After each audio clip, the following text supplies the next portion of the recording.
Pensiero del giorno, mercoledì 19 marzo. Chi dona riceve. Dare, donare, mettere in pratica il dare, far nascere e crescere la cultura del dare. Dare quello che abbiamo da parte o anche quello di cui abbiamo bisogno se il cuore ce lo impone.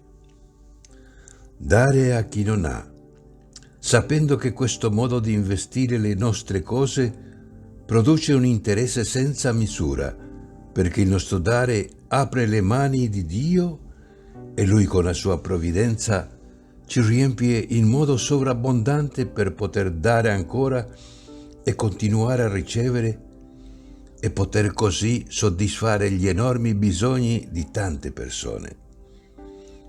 Chiara Lubick, La dottrina spirituale, Città Nuova Editrice.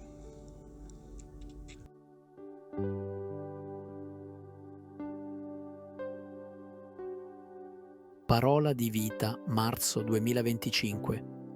Perché guardi la pagliuzza che è nell'occhio del tuo fratello e non ti accorgi della trave che è nel tuo occhio.